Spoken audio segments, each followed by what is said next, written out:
네, 날씨가 갑자기 많이 아침 저녁으로 서늘해졌죠, 그렇죠? 굉장히 오늘 아침에 새벽 기도 드리려고 있는데 에어컨을 오늘부터 안 틀었나? 오늘부터 안 틀고 또 저기 창문을 열었는데 창문으로 바람이 들어오는데 되게 차더라고요. 그래서 아까 창문을 닫았어요. 기도하다가 너무 추워가지고. 네, 이제 좀 지금도 에어컨 안 틀어도 되잖아요, 그죠? 지난주까지 틀었었죠, 우리. 에어컨 틀었었던 것 같은데 날씨가 확실히 좋아진 것 같아요, 그죠? 오늘 말씀 보면은 예수님이 안식일 어느 날에 예수님의 그 제자들과 함께 길을 걷고 계셨어요. 근데 그때 앞에 딱 보니까 거지가 이제 구걸을 하고 있는 거예요. 근데 이 사람이 구걸하는 이유는 뭐 게을러서거나 아니면 뭔가 뭐 일을 얻지 못해서가 아니라 그 사람이 맹인인 거예요, 보니까. 그래서 맹인이기 때문에 지금 안 보이니까 일을 할 수가 없고 그래서 구걸을 해야 되는 그런 사람을 보게 된 것이죠. 여러분, 눈이 안 보이면 어떻게 할 것 같아요? 여러분의 눈이 안 보인다. 눈이 다치거나 뭐 아무튼 무슨 문제가 생겨서 혹시 이렇게 제대로 못 지내본 적 있어요? 그런 적은 없어요? 아니면 이렇게 학교나 이런 데서 눈 가리고 옆에 친구들 한 명 붙잡아서 이렇게 걷기 같은 거 이렇게 해보지 않나? 어렸을 때 그런 친구들하고 막 해보고 그랬는데요. 앞에 뭐가 있을 것 같고 막 넘어질 것 같고 막 두렵고 그러잖아요. 부딪힐 것 같고. 저는 시력이 원래 굉장히 안 좋았어요. 지금 이제 라섹을 해가지고 시력이 1.2점으로 나오는데 원래 0.05? 그러니까 0.1 최고 위에 있는 거 그 글씨 있잖아요. 그게 안 보여요. 그러니까 전혀 안 보이는 정도로 시력이 안 좋았는데 그럼 제가 이제 안경을 끼고 있으면 보이는데 안경을 벗으면 그냥 거의 안 보이니까 그 상태로만 있어도 되게 깜깜하더라고요. 집에서도 안경을 꼭 끼고 있어야지 뭐 없고 그러면은 사물을 알아볼 수가 없어요. 그래서 너무 안 보이고 그러니까 진짜 그때 제가 이 라섹을 하고 나서 신세계를 경험했어요. 그 이전까지 안 보이던 세상이 완전히 새롭게 보이고 나뭇잎 같은 거 봤는데 나뭇잎 하나하나가 이게 다 보이더라고요. 그리고 예전에 달을 보면은 안경 벗고 달을 보면 달이 한 대여섯 개로 보였거든요. 대여섯 개로 보였는데 달이 한 개로 보이는 거예요. 그래서 확실히 이게 라섹이 좋구나. 신세계가 열려서 이렇게 라섹이 좋은 거구나 싶었었는데 만약에 시력이 나쁘기만 해도 이렇게 되게 답답하고 그런데 눈이 아예 보이지 않으면 얼마나 답답하겠어요. 얼굴 특히 이 사람은 날 때부터 맹인이었다고 그러는데 부모님이 어떻게 생겼는지도 모르고 사물이 어떤지도 모르고 무슨 색깔 이런 거 하나도 모르잖아요. 그냥 어둠밖에 없는 거죠. 온 세상이 그냥 어둠인 그런 사람. 이런 삶을 살고 있는데 여러분 어떤 사람들이 이런 사람들을 본다고 해서 뭐 그렇게 관심 있게 보지 않잖아요. 그죠? 그 사람 다른 사람들의 어떤 고통이라든지 고민이라든지 이런 문제들보다는 그런 거에 관심이 없어요. 여기 오늘 보면 제자들도 이 맹인이 뭐 눈이 안 보이고 이런 것들 그리고 구걸하는 모습들 이런 거에는 관심이 없어요. 이 아무리 고통스러워도 자기 불편하고 이런 것들은 제게 안중에 없고 도와줄 마음도 없는. 그래서 이 제자가 물어볼 때 어떻게 물어봐요? 예수님한테 선생님 이 사람이 맹인으로 태어난 것이 누구의 죄 때문입니까? 자기 죄 때문인가요? 아니면 부모님 죄 때문인가요? 여러분 신앙적인 어떤 궁금증을 갖고 그런 것들이 굉장히 좋긴 하지만 상대방의 어떤 아픔들을 아무렇지도 않고 오히려 저 사람 여러분이 만약 그 맹인이 그걸 들었다고 생각해보세요. 여러분이 맹인데 저 사람 죄 때문에 저 사람 눈이 안 보이는 거야? 아니면 저 사람 부모 때문에 눈이 안 보이는 거야? 이러고 막 예수님한테 옆에서 제자들이 묻고 있다고 생각해보세요. 여러분이 만약 맹인이라면 기분 되게 더럽겠죠, 그렇죠? 근데 지금 제자들은 어떤 거예요? 이 어떤 그 사람의 어떠한 고통이나 이런 거는 관심 없어요. 그냥 그 호기심만 있는 거예요. 왜 저 사람 안 보이지? 그 누구 죄 때문이지? 이런 그냥 궁금증만 가지고 있는 거예요. 제자들의 시각은 뭐예요? 맹인 같은 어떤 장애가 있을 때 장애가 무엇 때문에 온다고 생각하는 거예요? 죄 때문에 온다고 생각하는 거예요. 그래서 그냥 그렇게 얘기를 한 거예요. 누구 때문에 이렇게 안 보입니까? 교회도 그런데 이런 사고방식을 가진 사람들이 좀 있어요. 어떤 사람들의 실패나 아니면은 그런 질병이라든지 이런 것들을 잘못된 신앙이라든지 아니면 믿음이 안 좋기 때문에 그런 것들이 찾아올 수 있다. 이런 식으로 이제 물론 그럴 수도 있습니다만 그런 것들을 너무나 이제 합리화시키는 사람도 있죠. 그래서 공부를 그러니까 저 사람은 이제 하나님 앞에 죄를 지었기 때문에 사업이 망했다든지 아니면 신앙이 안 좋으니까 질병에 걸렸다, 암에 걸리지 않느냐 이런 식으로 보고 얘기하는 사람들도 실제로 많이 있습니다. 그리고 그리고 반면에 자기들이 성공하고 어떤 부를 가지게 되니까 어떻게 생각해요? 내가 신앙이 좋으니까 하나님께서 복 주셨다.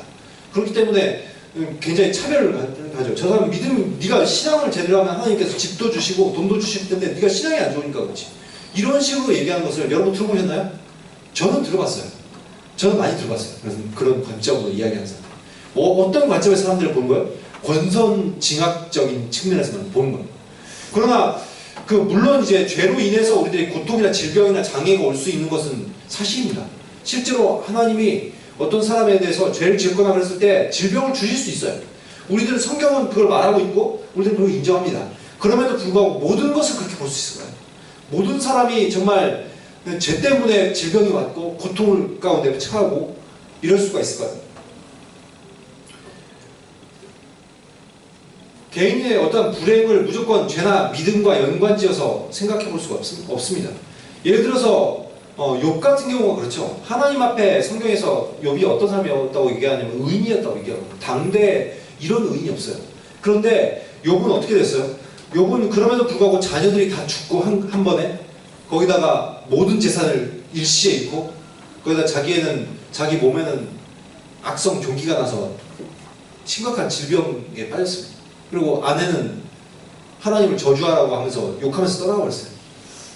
여러분, 이런 처지에 내가 죄를 짓지 않았는데, 내가 정말 바람직하게 살았고 누구보다도 하나님 말씀대로 살려고 노력했는데, 그런데 나는 고통 가운데 빠졌다는 거죠.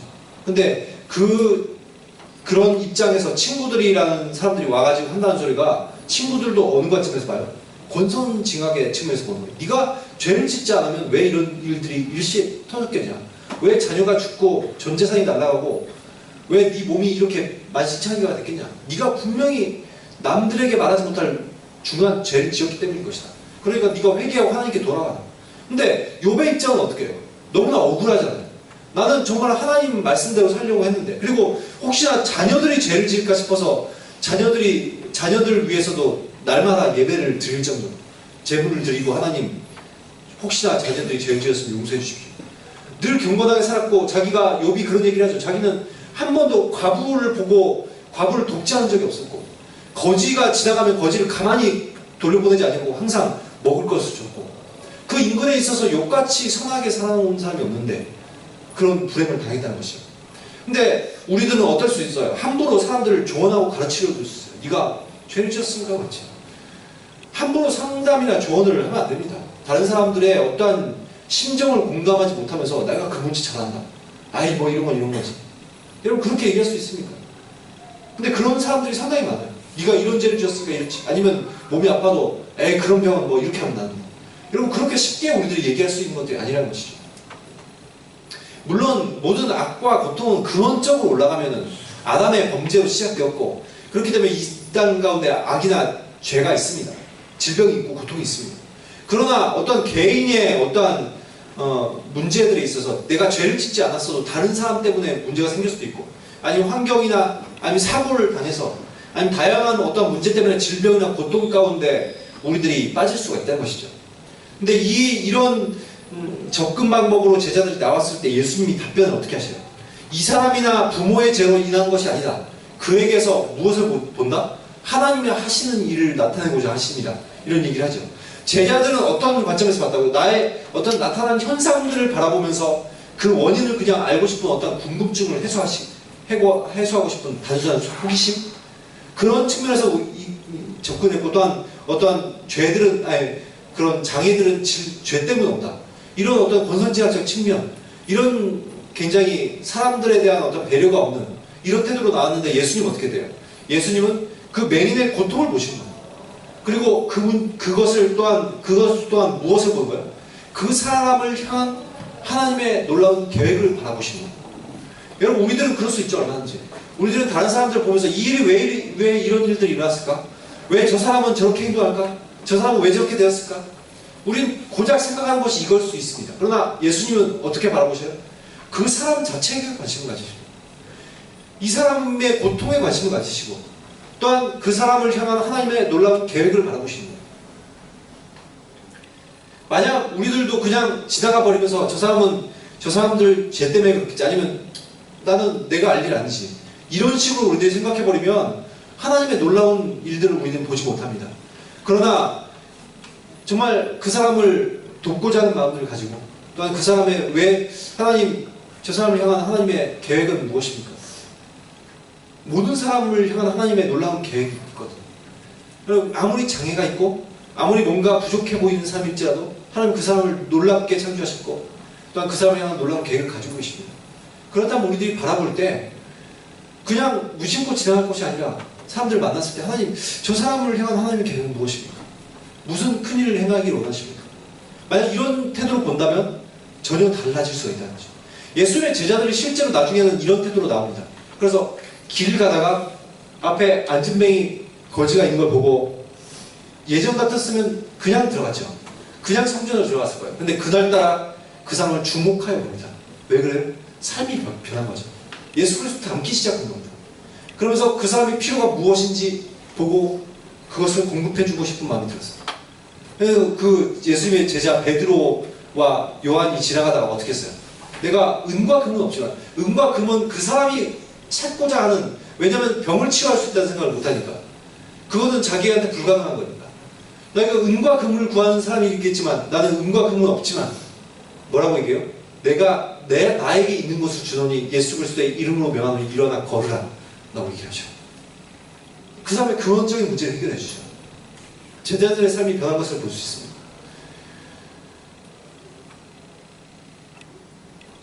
사절을 보면 때가 아직 낮이기 때문에 예수님이 일을 해야 된다고 얘기하십니다. 그러면서 밤이 오면 그때는 아무 일도 할 수 없다라는 얘기를 하시죠. 무슨 의미입니까? 예수님은 이 때가 아직 낮이니, 이 낮이라는 것을 표현하는 것은 예수 그리스도께서 어떤 분이시기 때문에 세상에 빛으로 오신 분이시면 그렇죠. 세상에 빛으로 오셨기 때문에 지금 밝다는, 그러니까 그 무슨 의미를 얘기하는 거예요? 세상을 비추는 빛이 오셨기 때문에 밝고, 그리고 지금 어떠다는 거, 예수님께서 활동할 시기라는 거예요. 그러나 곧 어둠이 온다, 곧 밤이 온다. 그건 뭐겠어요? 예수 그리스도의 죽음을 이야기하는 거예요. 십자가 사건. 그때는 어떻게 돼요? 그 이후에는 예수 그리스도께서 이 땅에서 육체를 가지고 사역하시지 않죠. 그 얘기를 하시면서 그 일이 있기 전에는 예수님께서 활발하게 병을 고치고 놀라운 일들을 하시겠다는 것을 선포하시는 것이죠. 그럼 그 이후에 어둠이 찾아오고 예수 그리스도는 다시 승천하신다면 누가 그 일을 해야 되는 거예요? 누가 세상을 비추는 빛으로 살아야 되는 거예요? 누가 그 일을 해야 돼요? 그걸 예수 그리스도의 제자들이 해야 되는 거예요. 물론 모든 일은 예수 그리스도께서 성령을 통해서 역사하십니다. 그래서 이 땅 가운데 놀라운 일들을 이루실 거예요. 그러나 그 일을 누굴 통해서 이루기를 원하셔요? 내 안에 들어오셔서 예수 그리스도의 제자를 통해서 그 일을 이루기를 원하신다. 그렇기 때문에 지금 제자들은 예수 그리스도가 동행하는 동안 예수 그리스도께서 하시는 놀라운 일들을 어떻게 해야 되는 거예요? 잘 봐야 되는 거예요. 그래서 나중에 그들도 똑같은 삶을 살아야 되는 것입니다. 예수 그리스도께서는 육체 가운데 오셨을 때는 이 땅에 예수님은 한 분으로 계시지만 예수 그리스도께서 승천하시고 나서는 이 땅 가운데 어떻게 된 거예요? 작은 예수들이 되어서 예수 그리스도의 제자들이. 그래서 수많은 예수를 닮은 사람들이 이 땅 가운데 예수를 닮아서 빛 가운데 행하면서 그런 삶을 살아야 되는 거죠. 그래서 에베소서 5장 8절에 뭐라고 해요? 너희는 예전에는 어둠이더니 우리들은 어떠다고? 주 안에서 빛이라. 그래서 빛의 자녀들로 행하라고 얘기를 하죠. 우리는 빛의 자녀들이 되었어요. 예수 그리스도께서 빛이신 것처럼 우리들도 세상을 비치는 빛이 되어서 이제 활동을 하게 되는 것이죠. 그래서 요한복음 14장 12절에 보면 예수님께서 이런 말씀을 하십니다. 나를 믿는 자는 내가 하는 일을 그도 할 것이요 또한 그보다 큰 일도 하리니. 예수님께서 놀라운 일을 이 땅 가운데 베푸셨어요. 그렇죠? 기적을 행하시고 사람들을 낫게 하시고 또한 복음을 선포하시면서 많은 사람들을 전도하셨는데, 그러나 예수님 뭐라고 얘기하셔요? 이 일을 누구도 하겠다? 예수 그리스도를 믿는 모든 제자들이 할 수 있을 것이다. 그리고 그 일보다 더 큰 일들도 너희들이 할 것이다 라고 얘기를 하시죠.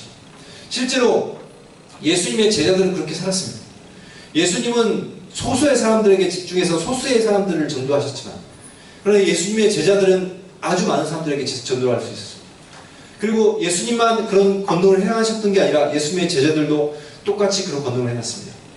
그래서 베드로나 요한도 병자들을 낫게 하고, 심지어 요한이 죽고 나서 요한을 묻은 무덤에, 되게 신기하지만 그 무덤 위에서 이렇게 빛이 올라오고 있었대요. 굉장히 고대 문헌에 보면 그런 글들이 나옵니다. 빛이 올라오면서 그 위에 이 금빛 가루 같은 게 계속 이렇게 맴돌았다고 해요. 근데 거기에서 사람들이 그 금빛 가루에 손을 대면 병이 치유받는. 요한은 이미 죽었을 때니까. 그런 것들이 초대교회의 그런 전승으로 내려오고 있습니다. 놀라운 역사들이 일어나고 지금도 마찬가지죠. 지금도 놀라운 일들이 일어납니다. 지금도 우리나라에도 물론 그런 일들이 그런 사역들을 하시는 분들이 있고 병들이 낫게 되죠. 뭐 우리 교단은 아닙니다만 저기 여의도 순복음교회 그 조영기 목사님 계신 그 교회 같은 경우 실제로 많은 병자들이 낫습니다. 그리고 거기 사역하는 목회자들 중 많은 사람들이 실제로 죽을 병에 걸렸다가 치유받고 목회자가 된 사람들이 많이 있습니다. 그런 일들이 지금 이 땅에도 일어나고 우리나라에도 일어나고 다른 나라에 저의 아는 형이 저기 태국에서 사역을 하는데 거기는 거의 비일비재하죠. 그런 일들이 안전뱅이가 일어나고 맹인이 눈을 뜨게 되는 것은 그냥 일상입니다. 일상. 예수 그리스도의 이름으로 그런 역사들이 일어났어요. 아무튼 우리들에게 이런 모든 성도들에게 하나님께서 말씀하신 거죠. 너희들이 바른 믿음 안에서 어떻게 된다? 놀라운 하나님의 일을 할 것이다 라고 선포하는 것입니다. 그러면서 예수님께서 땅에다가 침을 뱉어요. 이렇게 나잖아요. 그냥 뱉었게 저걸 딱 이걸 진흙을 이기는 거예요. 침 가지고. 그럼 뭘 하시나 했더니 눈에 막 발라요. 이렇게 맹인. 여러분이 맹인이에요. 근데 막 예수님이 탁 들어가요. 진흙 이기는 소리가 들려더니 눈에다 이렇게 막 만져줘요. 이렇게. 예수님이 특이하시죠. 평소에는 어떻게 하셨어요? 말씀으로 그냥 치료하시는지 아니면 뭐 안수하시는지 뭐 다른 방법들이 있잖아요. 근데 왜 하필이면 지금 침뱉다가 훅 이겨가지고 눈에다 발라줘요. 그리고 나서 예수님이 그러니까 왜 이렇게 하셨을까? 뭔가 의도가 있지 않을까요? 예수님 심심해서 갑자기 오늘따라 좀 침뱉어가지고 좀 제 기분도 좀 더럽게 해줄 겸 낫긴 해주지만 좀 기분도 더러워져 더럽게 해줄 겸 내가 이렇게 해볼까? 이런 예수님은 아닐 거 아니에요. 좀 심심해서 한번 해보고 그런 건 아닐 거 아니에요. 그죠? 뭔가 의도가 있겠죠. 근데 성경에서 그 의도가 예수님이 이렇기 때문이시 이렇게 하셨더라 이렇게 얘기하지 않아요. 그죠? 그럼 무엇가 의도가 있었을까? 근데 뒤에 내용을 보면 좀 이러지 않았을까 싶은 내용도 있어요. 뭐냐면 7절에 보면 예수님께서 어떻게 하세요? 맹인의 눈에 진흙을 바르고 나서 어떻게 하세요? 어디로 보내요? 어디로 보내요? 그런 말씀을 보면 실로암이라는 곳을 보는데 실로암의 뜻이 뭐라고요? 실로암의 뜻이 뭐라고요? 적혀있죠. 보냄을 받았다는 뜻을 가지고 있어요. 그렇죠? 그런데 이 땅 가운데 예수님이 어떤 분이에요? 예수님이 보냄을 받으신 분이죠. 그렇죠? 근데 맹인이 보냄받은 물 실로암으로 갔을 때 어떤 일이 일어났어요? 맹인이 보냄받은 물 실로암으로 가서 눈을 씻었더니 어떻게 됐어요? 보게 되었어요. 그쵸? 눈이 밝아졌어요. 근데 이것을 통해서 예수님이 뭘 가르치고자 할까요? 예수님의 어떻게 할 때 우리들의 영적인 눈이 밝아진다는 거 보이시는 거예요? 예수를 보냄받으신 예수 그리스도를 만날 때 우리들의 영적인 눈이 밝아진다는 것을 그 메시지를 주시기 위해서 이런 행동을 하지 않았을까요? 제자나 성도나 모든 사람들한테 이 성경을 보게 되는 모든 사람들한테 이 메시지를 전하고자 하는 거죠. 누구를 만나면 예수 그리스도를 만나면 우리들의 영적인 눈이 밝아진다. 마치 보냄을 받았다는 뜻의 실로암에 갔을 때 눈이 밝아지는 것처럼 보냄을 받은 예수 그리스도를 만날 때만 우리들의 영적인 눈이 밝아질 수 있다는 거예요. 오직 예수님만이 내 영적인 눈을 여시고 진리와 구원의 길로 인도하시는 것이죠. 맹인이 이렇게 치유함을 받고 돌아봤어요. 예수님이 계신 곳으로. 근데 딱 보니까 예수님은 안 계셔요. 안 보이셔요. 그리고 이내 조금 있자 마을 사람들에게 소동이 일어나기 시작합니다. 소란스러워지기 시작합니다. 왜 그렇겠어요? 그 외 이웃들 그리고 맹인 거지를 알고 있던 사람들이 딱 보니까 이 사람은 그때 눈 안 보이고 여기서 구걸하던 사람인데 이걸 딱 알겠어요? 모르겠어요? 당연히 알겠죠. 예루살렘은 큰 도시가 아닙니다. 한 인구 5만 정도 사는 도시예요.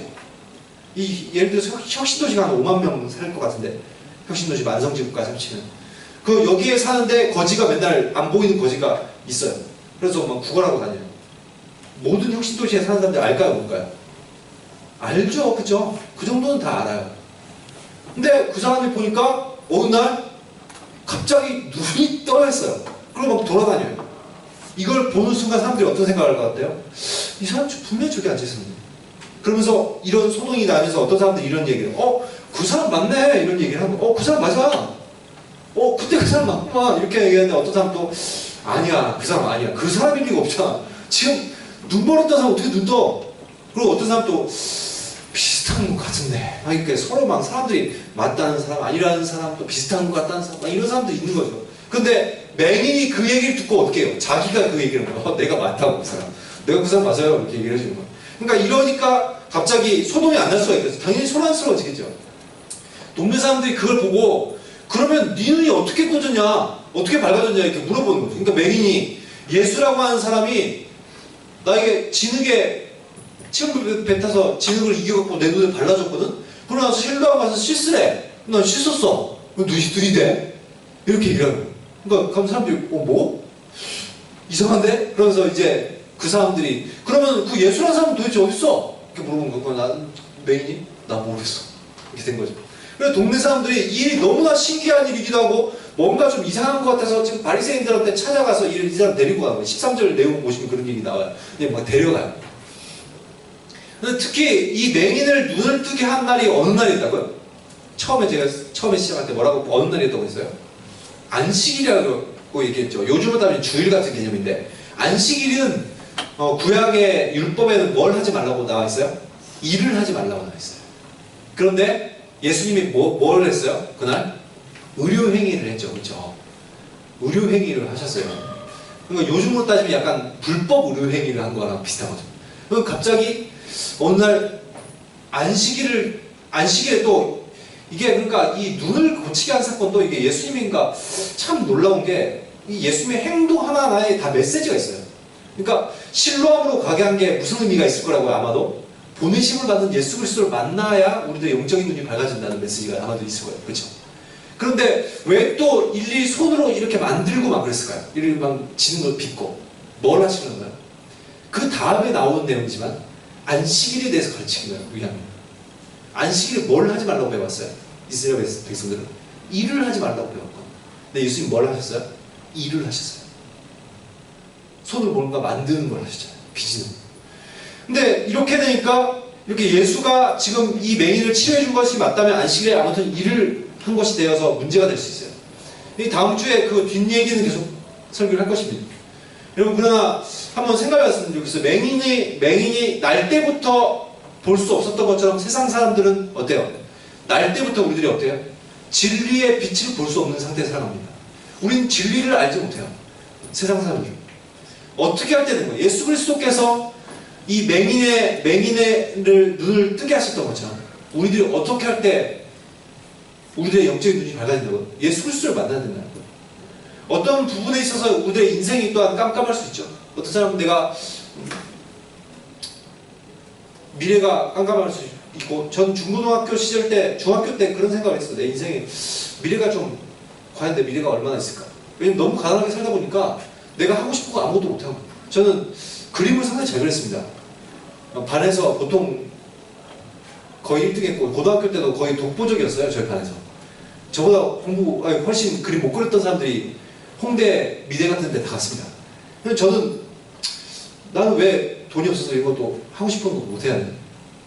그런 생각들. 그리고 건축이라든지 뭐 이런 것에 관심이 있어서 저쪽으로 한번 가볼까 생각해도 다 보면 내가 그러기 위해서는 좀 수학을 또 못하니까 학원도 다니고 이러면 좋겠는데 그런 것도 못하고 아무것도 못하고 그러니까 인생에 좀 그런 생각들 많이 했는데 그렇게 우리들의 앞날이 그렇게 보일 수가 있죠. 나는 과연 내가 공부도 못하는데 어떻게 살 수 있을까?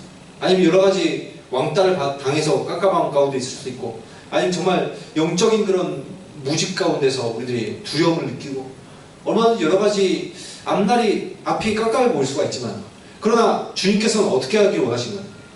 우리들의 그런 어둠에서 빛 가운데로 나오게 하기를 원하시는 거예요. 우리들의 영적인 그런 어둠 가운데 있는 우리들을 건지셔서 진리를 보게 하시고 또 우리들의 삶 가운데 어둠이 있을지라도 그 어둠을 걷게 하셔서 걷어내셔서 어떻게 하시는 거예요? 빛 가운데 행하기를 원하시는 거예요. 그분이 그래서 여기에서 무엇을 오시다? 세상 빛으로 오시다. 예수 그리스도를 만날 때만 우리 안에 빛이 들어옵니다. 그래서 그럴 때만 우리의 인생이 변하는 거예요. 이 맹인이 보내심을 받은 예수 그리스도를 만났을 때 그의 눈이 밝아졌던 것처럼 저희들도 이 보내심을 받은 예수 그리스도 그분으로 말미암아 내 영적인 눈이 더욱더 열리고 또한 우리들의 삶의 어두운 부분들이 거치어져서 완전히 하나님께서 인도하시는 놀라운 삶을 살게 되는 그런 저와 여러분이 되었으면 좋겠습니다. 기도하도록 하겠습니다.